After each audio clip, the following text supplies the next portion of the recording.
part 2 of my life timeline series. In part 1, we'll talk about my childhood, the early years that shaped me and taught me resilience. Today, we're stepping into my teenage years. And listen, these years were a lot. They were full of growing pains, searching for identity, making mistakes, and learning some lessons the hard way. My teenage years were a mix of curiosity, creativity, and confusion.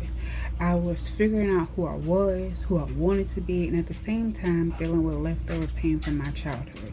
I made some choices that I thought would make me happy, but honestly, some of them just left me more empty. And I think a lot of us go through that as teens, searching for something to fill the gaps inside. This was the season where I experienced some of my first heartbreaks, both in friendships and relationships. I started realizing that not everyone you trust will value you. And that hurt, to be honest. But those experiences taught me something that sticks with me today.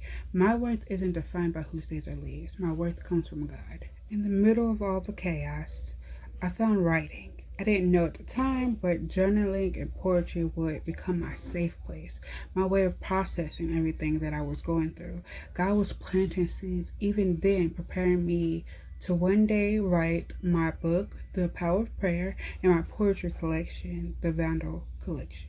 Even though I didn't have a deep relationship with God yet, I can look back now and see He's always been there. Little nudges, little reminders, times when I should have gone the wrong way, but somehow I didn't. Times when I felt completely alone, but somehow found the strength to keep moving. Those moments were God's grace, even when I didn't realize it. My teenage years were far from perfect, but they were powerful. They were shaping me, teaching me who I didn't want to be, and leading me to the moment where I finally surrendered to God wholeheartedly. In part 3, we're going to talk about my 20s, the decade where everything changed, from heartbreaks to breakthroughs. The moment I read the Bible from cover to cover by myself, unbeknownst to anybody really. I just decided I wanted to read it for myself. So make sure you subscribe, turn on your notifications, because this story you don't want to miss.